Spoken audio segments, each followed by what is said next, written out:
Hey, listeners. My name is Elisha, the founder of the Witnesses podcast.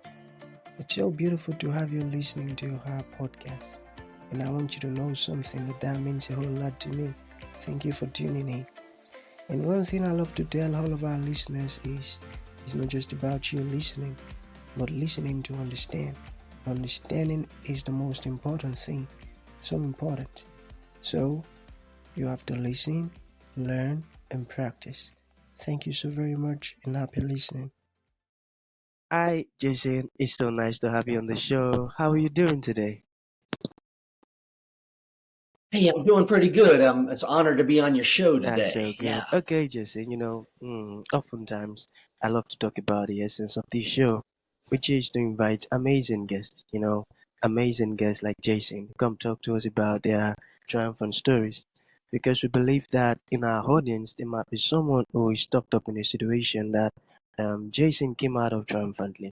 So, by that person listening to you speak, he or she might actually pick an information from the words you be saying on the show today and then experience a transformed life. So the show is basically to cause transformation into people's life, the ones who've been listening. So Jason, within the next few minutes, let us get started with the story, the challenges that you faced, and how you overcame them. Then afterwards, I've got some beautiful questions for you. Okay, Jason, over to you. Let's go. Yes, I joined the army when I was 17 years old. I was a young man, and I had a lot of problems in the very beginning of life. I failed the first grade. Reading and writing are my worst subjects, and that's critical in anybody's career or anybody's life, is just to read and write and understand things.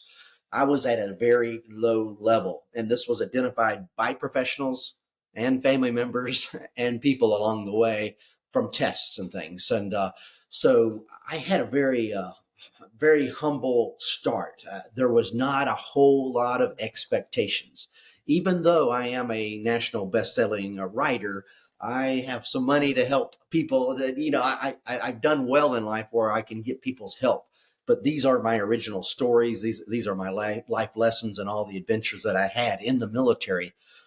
But no, I was one of those people that they thought, wow, is this guy going to do anything in life? He's probably not. And that was verified by family members and school tests.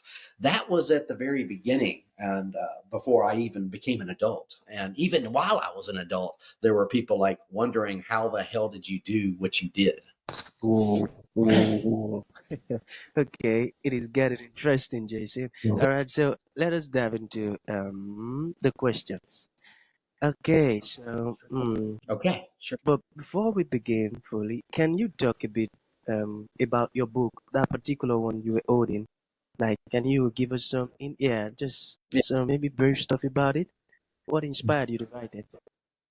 So what inspired me to write this book was people asking the question, how did a dumbass like you do all that you did? So I did 31 years in the United States Army. I started from the bottom. I went up to a senior manager, which would be a lieutenant colonel. That's the rank. So I rose up the ranks and I got a lot of experience, a lot of education. I've got a bachelor's degree. I got two master's degrees. And not only that, but I made it into pretty well into a senior organization called the United States Army. And so I went through so many issues because probably I don't understand things. I mean, there's a light here in this room, but I think all your people out there can change that light better than me. I just tried hard and hard. I worked at things and I had to be creative. And I got into a lot of trouble too. And there's a lot of, but I also did very well. So the ups and the downs of a life in uniform in the military are in this book. And you'll come away with inspiration and that and I think it just goes down to that life lesson we all know that's true is that you never give up. But I did it in a different way, and I got through a lot of issues by not giving up and just because I came from a failed background for the most part. So in my mind, failure was just that's just life to me. That's how I don't view failure as like final. I just view failure as just part of life. And a lot of people don't. Maybe that's the only thing I felt that I had above people. I felt that failure, I could get through things. I just thought it was normal. And there's a lot of failure in the book. It doesn't mean it's final. And success is not final. That's kind of my life in ups and downs. And that's how I view things. Mm, Yeah. mm, mm. You know, I'm really loving this section because I love the way Jason is explaining those questions, how you're talking. I really love it. Okay, so let us move further. Mm, yeah, so Sure. this is very important also. It says, could you list one good and a very bad and one very ugly situation of your 31 years in uniform? And also, how did you manage to cope with the stress, trauma, adversity during those years in the military? That's a long question. You got it? Yeah, I got it. I got it. The good, the bad, and the ugly. And one good thing for me personally was just graduating from college. I think education is very important, and it's a milestone. It sets many things, and it took me a little bit longer. I had to start at a junior college or a community college, and once I graduated college, I felt, whoa, that's like I have finally like done things that really defied the odds. The book's called A Soldier Against All Odds, but just getting from my background, getting through college, it wasn't anything like engineering. It was only an education, but that really was like I really got this. I think I can handle about anything. Okay, I joined the Army when I was young. What was bad when I joined, I was still in high school. I hadn't even graduated. I was in the reserves. And what was bad was I was identified as one of the worst soldiers of the platoon.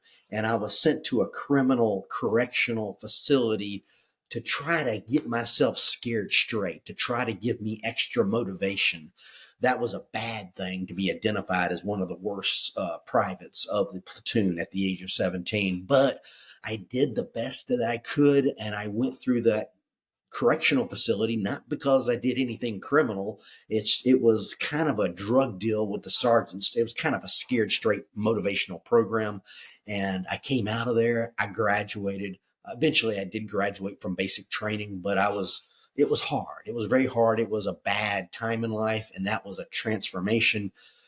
Where there's bad, sometimes you can learn to where there's good, and so I eventually got out of there. But that was a very hard situation to go through at a young age. But that was a bad situation, but it eventually turned good because I transformed from the bad. Now, there's a lot of bad situations and ugly situations throughout the book.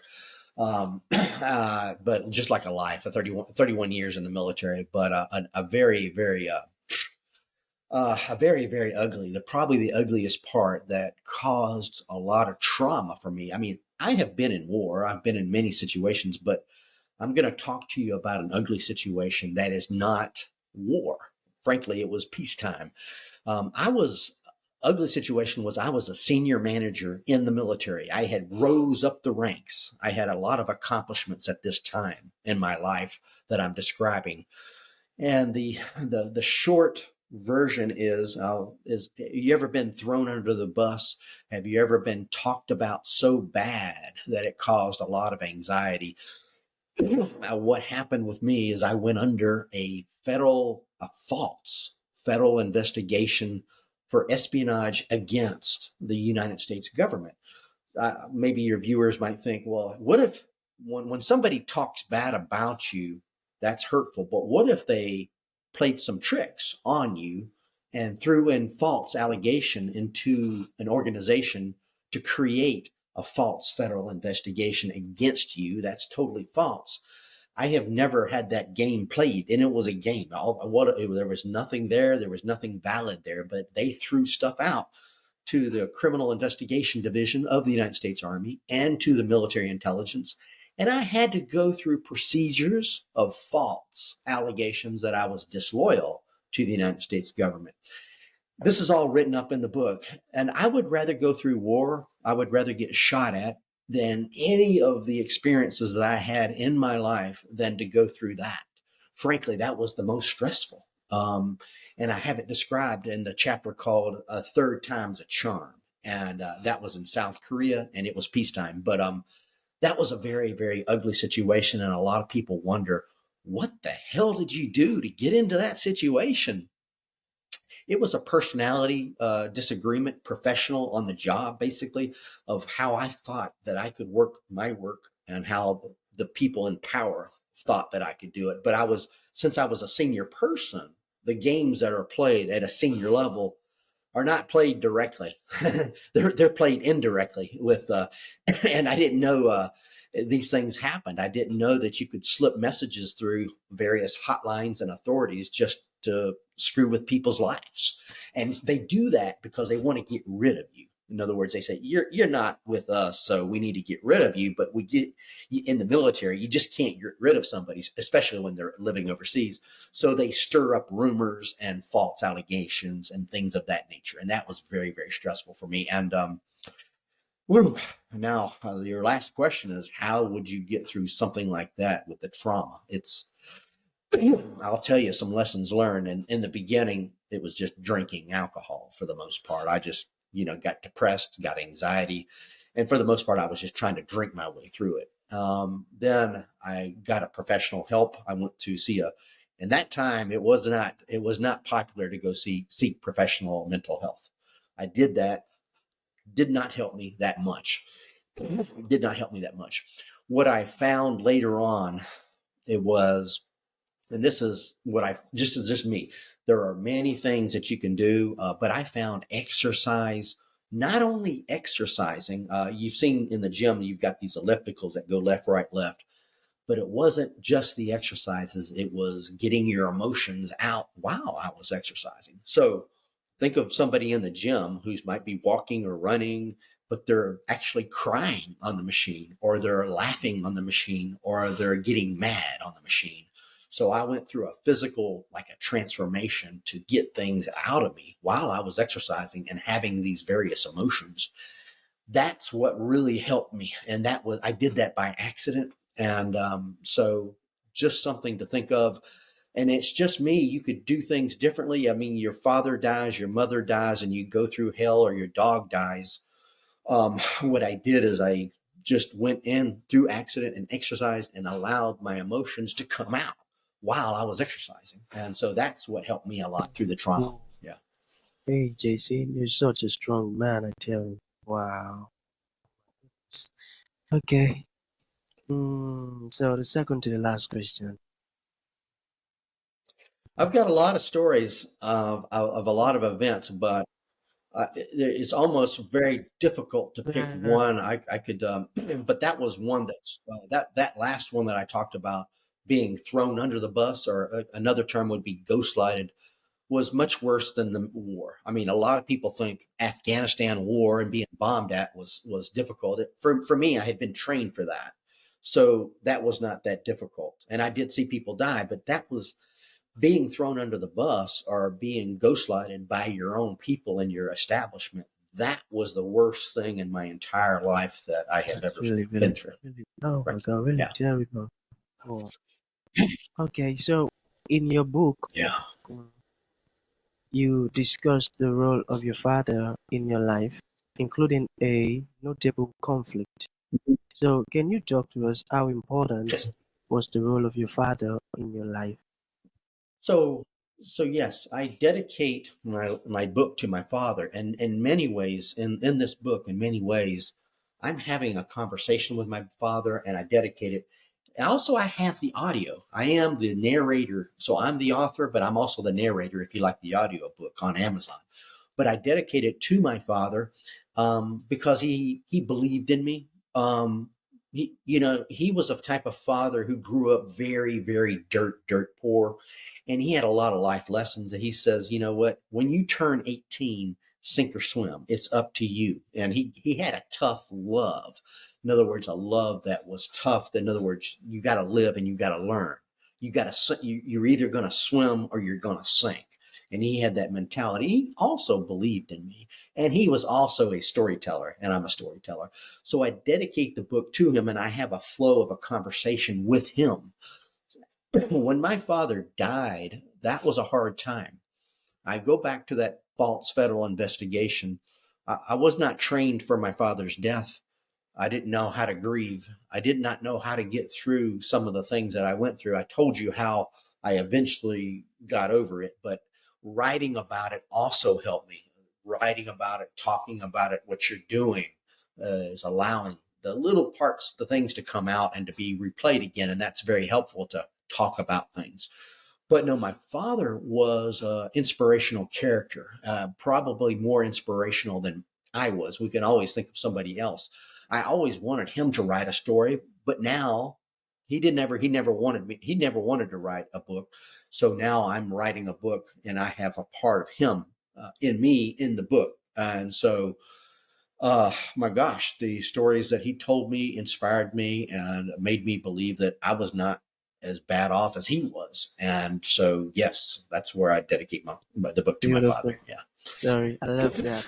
Okay, Jason, our conversation has been so educative. Why? Because Jason's words have been filled with amazing insight. Your story and your insight. Nah, nah, nah. I love that. I love them. Okay. So in conclusion, let's say there is a piece of advice you would like to give to the audience. What would that be? And let's say there are someone listening who would like to reach out to you, get your book, learn more about what you do and all of that. How can that be possible? Yes, I have a website called jasonpike.org. It's jasonpike.org. And I have all my LinkedIn. I have all my social media on jasonpike.org. You'll see the books there, inspirational messages, and blog sites, jasonpike.org. I think that if any young person or even an older person, if you just showing up on before time, show up the right time, right place with the right equipment, you're better than most. You're way better than 50% of the people if you show up at the right place, the right time, maybe a little bit before the time, because what happens is you develop relationships before you meet. You might be meeting in on a group Zoom. And if you show up before and you maybe talk to some people, you'll build up a relationship before the meeting. Or if you show up at work a little earlier, that gets people's attention, the leadership. You might not know what to do, and you might be a dummy like me. Right time, right place, and right attitude. I think you'll be better than most. And yeah, you can just link to me on jasonpike.org. Beautiful. Yes. Thank you so very much for your time, Jason. That's going to be the end of the show. Thank you for coming, and thank you for honoring the invite. It means a whole lot. Okay. Thank you. Hey, you're welcome. Yeah. Hey, you have a good day. Take care. Thank you for tuning in to this incredible episode. Your support means the world to us, and we truly value you. We look forward to having you join us for the next episode. If you enjoyed what you heard, please consider rating and reviewing us on Apple Podcasts. Your feedback is greatly appreciated.